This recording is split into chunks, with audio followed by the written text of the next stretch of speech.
बोले श्री प्राणनाथ प्यारे की जय। बोले श्री सद्गुरु महाराज की जय। सभी सुंदर साथ के चरणों में कोटि कोटि प्रणाम। सुंदर साथ जी, आज कुछ ही समय में जो आज हम प्रसंग लेने जा रहे हैं, धनी के हृदय के 4 अंग, जिसके विषय में इश्क पर डॉक्टर देव पहले ही प्रकाश डाल चुके हैं। और कुछ एक समय में आज का जो हम धनी के हृदय का अंग है हुक्म, उस पर कुछ प्रैक्टिकल बात करेंगे क्योंकि समय बहुत कम है। सुंदर सा धनी के हृदय के 4 अंग हैं, हुक्म, जोश, इश्क और इलम। धनी के स्वरूप को जानने के लिए आज दिन तक दुनिया के तीर्थंकर अवतार तरस रहे थे। हृदय तक पहुंचना तो बहुत दूर की बात थी। लीला में प्रवेश करने के लिए लीलाधर को जानना अति जरूरी होता है, पर लीलाधर का, उन धाम के धनी का आज दिन तक इस ब्रह्मांड में आना ही नहीं हुआ। आना भी क्यों था? क्योंकि कारण बनना था ब्रह्म आत्माओं का आना। तो अपने हृदय के भेद किसके लिए खोलते और कैसे खोलते? तो जब वे ब्रह्मात्माएं, हम सब अंगनाएं, धनी का जो हृदय का अंग है, इस ब्रह्मांड में आई, जिनके वास्ते धनी ने अपने हृदय के भेद भुज खोले, जिसके कारण से आज हम इस बेशक वाणी से अपनी आत्मा को जागृत कर पा रहे हैं सद्गुरु महाराज की कृपा से। क्योंकि जब तक कोई विश्वास पात्र नहीं होता तब तक हम अपने दिल की बात नहीं कह सकते। जब तक कोई हमारा अपना नहीं होता तब तक हम अपने हृदय के भेद नहीं दे सकते। तो उसी में से धनी के जो 4 अंग हैं और चौपाई लेने जा रहे हैं, जिनको धनी ने अपनी ब्रह्मवाणी में खोला है, और आज धनी कृपा से श्री हुक्म अंग पर प्रकाश डालेंगे। हुक्म में हर के हाथ में, जोश में हर के अंग, इश्क आवे में हर से, बेशक इलम तिन संग, बेशक इलम तिन संग। सुंदर साथ जी, बात है धनी के हुक्म की। हम सब जानते हैं कि परम धाम से 5 शक्तियां यहां पर श्री जी के तन में अवतरित हुई। तो उसमें से सुंदर सा कोई बताएगा हुक्म की शक्ति कौन सी है? कौन है हुक्म का स्वरूप? श्री राज्य महाराज साक्षात धाम के धनी हुक्म का स्वरूप है, जो यहाँ पर मेहर का सागर बनकर हुक्म की शक्ति के रूप में हमारे लिए आए यहाँ पर सुंदर साथ, आज का जो एक प्रैक्टिकल सी बात अपन करने जा रहे हैं, जब भी हमसे पूछा जाता है कि सुंदर साथ जी वाणी मंथन, आज ही सुबह किसी सुंदर साथ से बात हो रही थी वाणी मंथन और चितवन के विषय में, तो उन्होंने कहा कि धनी का हुक्म होगा तो वाणी मंथन और चितवन कर पाएंगे। सुंदर साथ जी, क्या धनी का हुक्म हमें वाणी मंथन और चितवन करने से रोकता है? इस बात को आज समझेंगे। सबसे पहले हुक्म को समझना जरूरी है कि हम सब आत्माएं जब परम धाम से इस संसार में माया का खेल देखने उतरी, तो हुक्म रूप में राज्य के हुक्म से हम सब के हृदय में धनी का स्वरूप विद्यमान है, जिसको कहा हुक्म ने हुक्म देकर तन धारण किया। हम सबके अंदर श्री राज्य महाराज हुक्म रूप में विराजमान हैं और हुक्म का स्वरूप धनी को कहा जाता है। आज पहले आप चले जाइए कुछ मुगल सल्तनत में या अपने जितने भी राजा महाराजाओं के, उसमें कहा जाता था हुक्म, हुक्म दीजिए। क्या हुक्म है? हुक्म, हुक्म कह के संबोधित किया जाता था राजा को, महाराजा को। तो साक्षात इसी प्रकार से वाणी में राज्य की शोभा को हुक्म के रूप में बखान किया है। अब सुंदर साथ, इस संसार में हम सब आत्माएं उतरी, राज्य का हुक्म हम सबके हृदय में है। तो सबसे प्रथम हुक्म क्या हुआ जब हम इस संसार में आए? सर्वप्रथम हुक्म श्री राज्य महाराज द्वारा हम सब आत्माओं को रहा, कहया उतरते हक ने, अलस्तो बेरब कुम। हे आत्माओं, ये मत भूलना कि मैं ही तुम्हारा रब हूं, तुम मेरी आनंद अंग आत्माएं हो, मेरी अंगनाएं हो, और वहां जाके मेरे अलावा, मेरे सिवा किसी और को पूजन में, किसी और मूर्ति पूजन में या फिर अन्य मत पंथ में जाके मुझे भूल मत जाना, कुटुंब की बीलों में, परिवारों में आके। और ऐसा ही हुआ, हम सब भूल गए। अब हम सबको जागृत करने के वास्ते दूसरा हुक्म, सतगुरु महाराज इस ब्रह्मांड में हमारे लिए क्या नियामत लेके आए। श्री मुखवाणी की नियामत और तारतम रूपी सौगात हम सब आत्माओं को सौंपी, क्योंकि हमारी आत्मा तो जीव को देख रही है और जीव यहाँ के विषय विकारों में मन के माध्यम से उलझ रखा है। इस करके कहा गया, जीवे आत्म अंधी करी, मिल अंत सकरण अंधेर। कि जब तक आत्मा संसार में जीव को देख रही है और जीव संसार में उलझ रखा है, तो आत्म जागृत हो ही नहीं सकती। और जब सतगुरु महाराज तारतम रूपी, ये ब्रह्मवाणी रूपी निधि मेरे लिए लाए, तो मुझे पता चला कि आत्म का अक्षर घर, निज घर कहाँ है। जिस कारण से इस जीव को ये ब्रह्मवाणी सुनाई गई, चरणों में लिया गया, इसके मुक्ति के द्वार खोले गए। और जब इसको समझ में आया कि उस आत्म की सौगात में, उसके संबंध के कारण मुझे भी परम धाम के दर्शनों का, अखंड मुक्ति का सौभाग्य प्राप्त हो रहा है, तो जीव के हृदय में बिरहा पनपा। जिस कारण से आत्म ने, जब जीव ने, जीव तो, आत्मा तो जीव को देख ही रही है, अब जीव के हृदय में जब युगल स्वरूप की छवि बसती है, तो आत्म जब उसको देखती है, तो आत्म के हृदय में भी परम धाम की छवि, युगल स्वरूप की, परम धाम की जागृत होनी शुरू हो जाती है। जिसको कहा कि जो जो अंग श्री राज्य महाराज का आत्म के हृदय में जागृत होता जाएगा, पर आत्म का वही अंग जागृत हो जाएगा। क्योंकि जो पर आत्म है वो धनी का साक्षात तन है, और जो जो धनी का अंग हमारे हृदय में, आत्म के हृदय में जागृत होगा, पर आत्म का भी वही अंग जागृत होता जाएगा। अब तीसरा, जब ये ब्रह्मवाणी उतरी, तो ब्रह्मवाणी में हुक्म को क्या कहा गया? हुक्म क्या है? वास्तव में राज्य महाराज के हृदय की इच्छा, कि धनी हमसे चाहते क्या है, कि हमें करना क्या है इस संसार में आके। उसके लिए जो इसमें ब्रह्मवाणी में राज्य महाराज ने हमें हिदायतें दी सदगुरु रूप में, वो बात हुई। और धनी ने हमें बेशक इल्म दिया, और बेशक इल्म से समझ में आया कि हमारी अर्जी भी राज्य महाराज तक पहुंच सकती है। जो आत्म कहती है, मेरी अर्जी क्यों नहीं पहुंचती महाराज जी आप तक राज्य महाराज? तो कहते हैं बेशक इल्म दिया, पर तुम्हें करना क्या होगा? तुम्हें हुक्म तले आना होगा। समय बहुत कम है, बहुत शॉर्ट में इसको समझेंगे अपन। हुक्म के तले हमें आना होगा सुंदर साथ जी। अब हुक्म के तले जो व्यक्ति आएगा, हुक्म के तले जो आ जाता है, जिस प्रकार से गुलाम होता है ना, जब उसको हुक्म दे दिया जाए कि ये कार्य करना है, ये नहीं करना, उससे हटके वो करता ही। क्यों हुक्म के तले आने को कहा गया? कोई राज्य महाराज अपना ये नहीं शो करना चाहते कि मैं तुमसे बड़ा हूं या ऐसा, क्योंकि ये जीव को जो मैं खुदी का स्वाद लग रखा है, जो मैं खुदी में जीव उलझ रखा है आज दिन तक। हमारी मैं क्या है? मेरे शरीर की मैं। यदि मुझे कोई संसार में मेरी कोई प्रशंसा कर देता तो मैं प्रफुल्लित हूं। यदि मुझे किसी ने भला बुरा कह दिया तो मेरा जो है मूड खराब हो जाता है, मन उदास हो जाता है। यदि किसी ने मुझे यहाँ पे धन दौलत दे दी तो मैं उसकी जी हजूरी करता हूँ।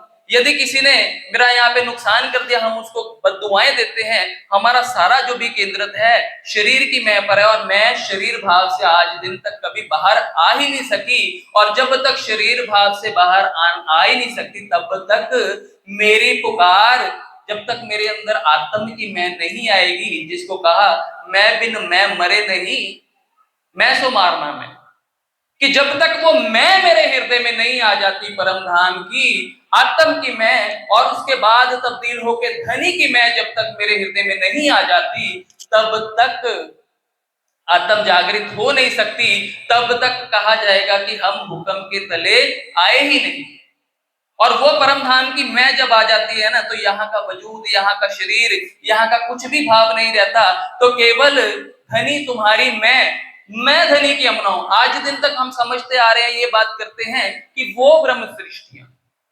कभी ये भाव हृदय में आए कि मेरे धनी, मैं परम धाम के आत्म, मैं बिरहन नार, मेरे लिए राज्य महाराज ने इतना बड़ा खेल रचा ताकि मुझे मेरे उनके स्वरूप की पहचान करवा सके, परम धाम के सभी सागरों का सुख दे सके, अखंड नियामतें दे सके, अपने हृदय के भेद खोल सके। ये भाव जिस दिन मेरे हृदय में आएगा तो धनी की मैं आ जाएगी और फिर मैं आत्म की मैं भी नहीं बचेगी, केवल तू ही तू। तो फिर एक वो बात जो घटित होती है कि जब मेहर दिल अर्श किया दिल मोमिन मेहर सागर, फिर ऐसी स्थिति में हर एक मोमिन का दिल जो मेहर सागर हो जाता है, जिसको कहा हक की मैं, जैसे सब हमारे परमहंस हुए, धनी श्री देवचंद्र जी हुए, श्री प्राणनाथ जी हुए, महाराज सतगुरु महाराज सरकार साहिब जी हुए, परमहंस महाराज श्री राम रतन दास जी हुए, जब वो उनके हृदय को अर्श करके साक्षात धनी स्वरूप में बैठे तो वहां से मेहर के प्रेम के झरने फूटे। तो सुंदरदास जी हमारे लिए क्या हिदायत है, वो जो हुक्म के तले जब तक आत्म आती नहीं है तब तक हमारा कार्य आगे होगा नहीं, ना ये ज्ञान समझ में आएगा, ना हमारा भाव, ना हमारा प्रेम वहां तक पहुंचेगा। अब सुंदरदास कहते हैं कि जब तक हुक्म नहीं होगा वाणी मंथन चितवन कैसे करेंगे। सुंदरदास उसको समझने के लिए एक दृष्टांत है। सुंदरदास जी जब हमें मान लीजिए बाहर वर्षा हो रही है, सुबह यही बात समझाई किसी से, सुंदरदास से डिस्कस हुई, अब बारिश का पानी बाहर आ रहा है और हमें समझाया जाए कि छत के नीचे आके खड़े हो जाओ, और हम कहें नहीं हम तो बाहर खड़ेंगे, जब तक वो परमात्मा ने बचाना होगा, हुक्म होगा तो बारिश के पानी से बच जाएंगे, नहीं होगा तो नहीं बचेंगे।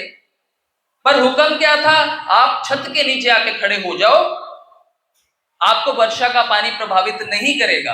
पर हम फिर भी बाहर खड़े हुए हैं, हमने अंदर आने का प्रयास ही नहीं किया। पर जो व्यक्ति अंदर आके खड़ा हो जाएगा उसको बारिश का पानी प्रभावित नहीं करेगा। सुंदरदास अगर हमें जाना है महाराज जी राज्य महाराज की सेवा में, अब हम लुधियाना से कानपुर आए हैं, अब आने वक्त क्या हुआ, हमारी ट्रेन की टिकट्स कंफर्म नहीं थी। अब मन तो ऐसा ही है, मन में भाव आ जाए किसी के कि भाई नहीं जाता, ट्रेन की टिकट तो हुई नहीं, प्रयास ही नहीं करूं मैं जाने का। पर हुक्म क्या कहता है, तू कर मेरी जिक्र मैं करूं तेरी फिक्र, तू मेरे मार्ग पर चल, राज्य महाराज का हुक्म होगा। अब रास्ते में अगर उन्होंने लेकर आना था तो चाहे सीट मिली चाहे नहीं मिली, फिर व्यवस्था करके जैसे भी लेकर आए, तो इसको कहा जाता राज्य का हुक्म सिर पर लेकर जब हम चले, रास्ते में कोई मुसीबत आए, परेशानी आए, कठिनाई आए, पर राज्य ने उसको जैसे तैसे करके, क्योंकि आपको यहाँ पर लाकर सब सुंदर साथ के दर्शनों के सुख देने थे, परम धाम के सुख देने थे, तो यहाँ पर लेकर आए। इसको कहा जाता है हुक्म के तले आना और चलने का प्रयास करना। सुंदर साथ अब हुक्म के तले जब तक आत्म आएगी ही नहीं तब तक हुक्म उस पर लागू होगा नहीं। वाणी कहती है कि जो भी हुआ राज्य महाराज के, श्री इंद्रावती जी ने फरमाया कि सब कुछ श्री राज्य महाराज के हुक्म से हुआ।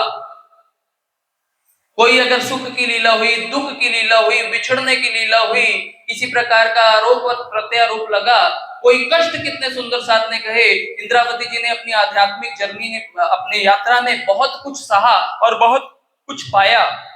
पर हुक्म के तले ये बात उन्होंने तब कही जब उन्होंने उस चीज को प्राप्त कर लिया और जाना कि हुक्म के तले ही राज्य महाराज की हुक्म की इच्छा से ही मुझे सब कुछ मिला। पर सोचने वाली बात यह है कि क्या सारा जीवन, सारी यात्रा में वो उन्होंने कोई ऐसा कार्य किया जो उनको हुक्म से परे रखा या हुक्म की छत्र छाया में नहीं रही। चाहे उनको पता था चाहे नहीं पता था, पर वो हुक्म के तले ही चल रही थी इंद्रावती जी की आत्मा। पता तो था ही, पर हम सब सुंदर साथ को सिखापन के लिए ये बात कही कि जब तक हुक्म के तले तुम नहीं चलोगे, हुक्म के तले चलने पर ही हमें सब कुछ, सारे आध्यात्मिक सुख प्राप्त होने वाले हैं। पर उसके लिए हुक्म के तले आना पड़ेगा और जो मैं है, मैं को वहां की मैं से मारना पड़ेगा। सुंदर साथ कहते हैं अब एक और बड़ी प्रैक्टिकल सी बात कि हमें धनी का प्रेम नहीं आता, धनी का हुक्म है, इश्क नहीं आता, तो धनी ने क्या हिदायत दी वाणी में, ले आओ प्यार करो दीदार। प्रेम भी किसको आएगा, विरह भी किसके हृदय में पनपेगा, जो उस हुक्म को समझेगा और हुक्म के तले रहेगा। उदाहरण के तौर पे ले आओ प्यार करो दीदार। सुंदरदास जी धनी ने जब अपना प्रेम देना होता है ना, पहले हृदय में पात्रता भरते हैं। हमारे हृदय में यदि पात्रता ही नहीं होगी या धनी को दिखेगा ही नहीं कि ये इसकी तड़प क्या है मेरे लिए, तो हमें वो चीज देंगे उसकी कीमत भी नहीं होगी। उदाहरण के तौर पे अभी एक मेला आता है, मेले में यदि बच्चा कोई खो जाता है तो या माँ बाप उसकी परीक्षा लेने के लिए, उसको और परिपक्व बनाने के लिए साइड पे खड़े हो जाते हैं और अपने बच्चे को देखते हैं कि ये अगर इससे थोड़ी देर के लिए हम दूर हो जाते हैं तो इसकी स्थिति क्या होती है। अब बच्चा देखते हैं 1 घंटा हो गया, 2 घंटा हो गया, वो मगन है, वहां पे खेल रहा है, कभी किसी से कुछ कर रहा है। हाँ, ध्यान उसका रखते हैं कि ये कहीं गलत संगत में ना चला जाए, कुछ गलत ना कर ले, पर देख रहे हैं उसको, और वो बच्चा मगन है और एकदम ही बच्चे को लगती है ठोकर, बच्चा एकदम गिरता है और एकदम ऐसा रोना शुरू करता है, ऐसा तड़पता है, माँ माँ कह के पुकारना शुरू करता है, उससे रहा ही नहीं जाता अपने माँ बाप के बिना। और सब कहते हैं कि भाई इसके माँ बाप को खोजो, अगर ये नहीं आए तो ये कहीं इसकी सांस ही ना अटक जाए। अब ऐसी स्थिति में क्या माँ अपने बच्चे को बिलखता हुआ, तड़पता हुआ, रोता हुआ देख सकती है क्या?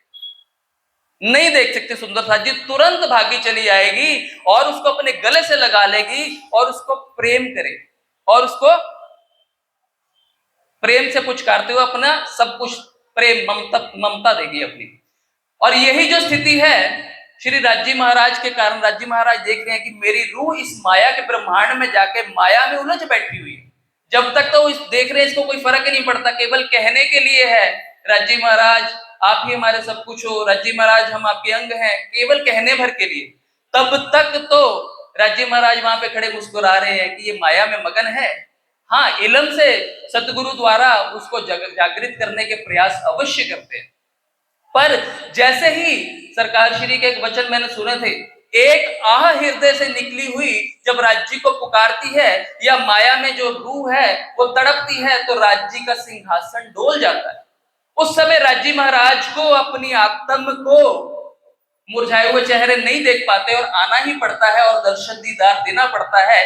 ऐसी स्थिति में जो प्रेम है, जो मिलन है, वो बिरहा की अवस्था जब हमारे हृदय में आती है तो प्रेम की अवस्था को पा सकते हैं, जिसके कारण से कहा कि हमारे हृदय में बिरहा का और प्रेम का होना अति आवश्यक है। और बिरहा आता कैसे है सुंदर था? बिरहा आता है इस इल्म से, इस ब्रह्मवाणी से, क्योंकि ये सतगुरु द्वारा ले आई हुई जो नियामत है हमें हमारे धनी के स्वरूप की पहचान करवाती है। और जैसे ही हमें हमारे धनी के स्वरूप की पहचान होती है तो भाव आता है मेरे धनी। अभी तो वाणी पढ़ते हैं कि श्री इंद्रावती जी की वाणी है, फिर वाणी पढ़ी जाती है कि मेरे धनी मेरे लिए ब्रह्म वचन लाए, मुझे जागृत करने के लिए कितने कष्ट सहे, कई कसौटी करी दुल्हन सोभी वास्ते हम सही। कैसे ये ब्रह्मवाणी आई है सुंदरता? धनी श्री देवचंद्र जी ने कितनी कसनियां कसौटियां करी, तब जाके कनपटे साधुओं तक के बर्तन धोए, हठ योग किए, कितने कष्ट सहे। फिर श्री इंद्रावती जी का जीवन देख लीजिए, फिर सब परमहंसों का जीवन देख लीजिए, फिर सतगुरु महाराज सरकार श्री ने देख लीजिए क्या कुर्बानियां करी, क्या क्या संसार में बातें नहीं सही। फिर महाराज श्री राम रतन दास जी को देख लीजिए, अपने पुत्र तक गंवाने पड़े। यदि हमारे ऊपर कोई माया का छोटा सा भी कष्ट आ जाता है तो हमारा ईमान डगमगा जाता है। सुंदर सा कैसी ब्रह्म सृष्टियां हैं जो कहते हैं हमारी चाल तो विहंगम है। एक होती है पिपली चाल, चींटी की चाल, एक होती है कपी मार्ग जिसको कहा जाता है बंदर जो एक दूसरे से उछाल मारते हैं, और हम हैं विहंगम मार्ग वाले। वो पक्षी होता है ना एकदम उड़ान भर के जाता है, हमें भी अपनी सुरता परम धाम में लेके जानी है, उड़ाए दीजिए अरवा। पर वो कैसी ब्रह्म सृष्टियां हैं जो वो पक्षी, कोई ऐसा पक्षी है जो बिना पर के उड़ जाए? तो हम ऐसी ब्रह्म सृष्टियां हैं जिनके पर इश्क और ईमान के पर ही नहीं है। तो इश्क और ईमान के परों का होना अति आवश्यक है, जिसके कारण हम परम धाम में पहुंच सकते हैं। तो राज्य महाराज हमें ऐसी स्थिति में समझा रहे हैं सुंदर साथ, ये जो वाणी है जब तक इसको हृदय से मथन नहीं करोगे, जब तक पहचान नहीं होगी, जब तक हृदय में बिरहा नहीं पनपेगा, जब तक वो प्रेम हृदय में नहीं आएगा, तब तक परम धाम के दर्शन दीदार चितवन नहीं हो पाएगा। ले आओ प्यार करो दीदार, क्योंकि परम धाम से हम सब जब ब्रह्म सृष्टि सुंदरता जी आई इस संसार का खेल देखने के लिए, तो वहां की जो चीज थी यहाँ पर जैसे जैसे उतरी, जो चौपाई आती है जो सुख परात्म को आत्म ना पहुंचत, और आत्म का सुख जीव से ट्रेवल होता हुआ मन तक, और मन से हमारी गुण अंग इंद्रियों तक वो सुख जैसे जैसे पहुंचता है वो कम होता जाता है। पर परम धाम की जो बात है, जो परात्म के सुख हैं, वो सुख आत्मा को नहीं पहुंचता और यहाँ तक पहुंचते बहुत कम रह जाता है। तो जागृति हो कैसे सुंदर था, हमें परम धाम जाना है वापस। अब इस कारण से ये ब्रह्म वाणी लाए और समझाया, हुक्म के तले आओ। और जो व्यक्ति हुक्म के तले आता है वो चाहे उसका हृदय हो या ना हो, पर एक बार तो हुक्म के तले आके अपने सतगुरु की बात मानकर वाणी मंथन करता है।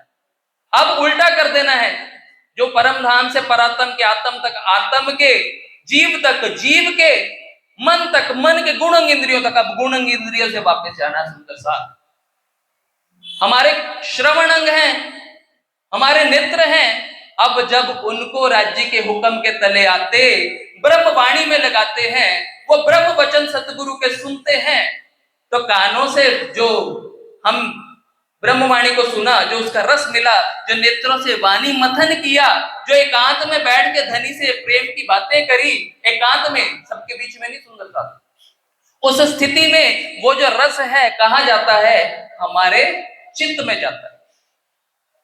और वो जो चित्त है, जब वो चित्त में, हृदय में स्टोर हो जाता है, मन में जाता है, और मन से हमारे चित्त में जाता है। अब मन का कार्य क्या है, मन का कार्य है संकल्प विकल्प देना। अब संसार को विकल्प दे देना है, और राजी महाराज का संकल्प लेते हुए जब उस चीज को लगोगे तो मन को भी रस लग जाएगा। सुंदर सा, अब जब मन को रस लगेगा तो वो चित्त में वो जो सुख होगा वो स्टोर हो जाएगा, और जो चित्त में होगा, आत्मा तो देख ही जीव को रही है, तो आत्म के हृदय में भी जाएगा, और जब वो आत्म के हृदय में वो नियामत जाएगी तो परम धाम के युगल स्वरूप की छवि हमारे आत्म के हृदय में भी जागृत होनी शुरू हो जाएगी। सुंदर सा, तो ऐसी स्थिति में हमारा जो चैनल है, जो वहां से यहां तक आने की हिरार्की है और यहां से वहां तक जाने का जो एक बीच का रास्ता है, वो क्लियर होगा। ऐसी स्थिति में हमारी अर्जी, हमारी बात श्री राजी महाराज तक पहुंचेगी।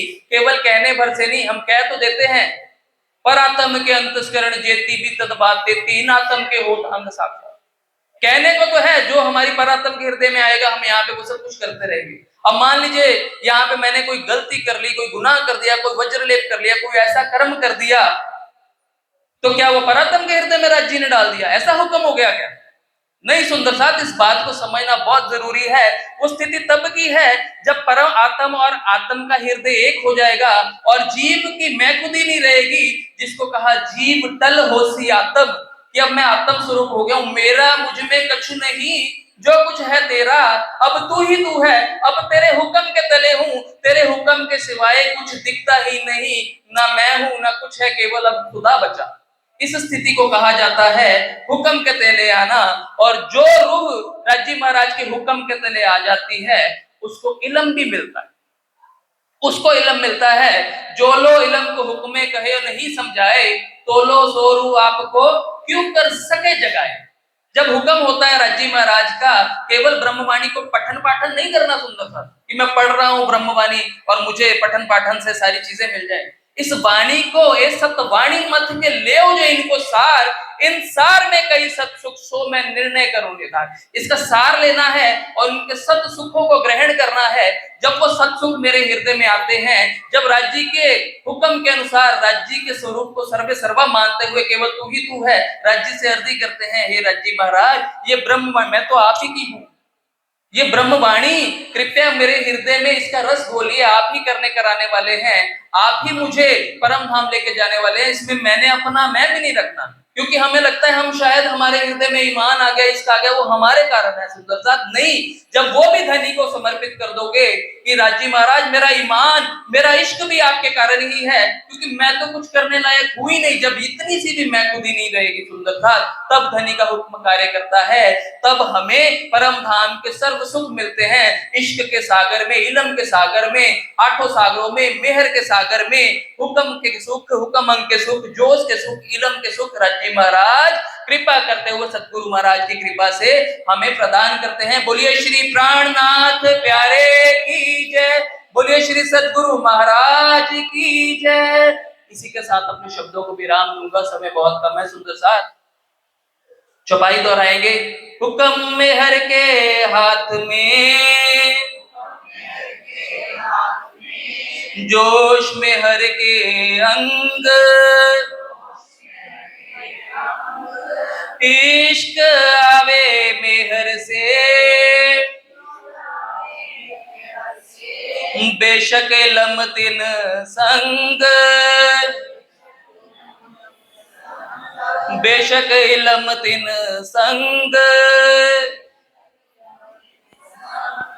बोलिए श्री प्राणनाथ प्यारे की जय, बोलिए श्री सद्गुरु महाराज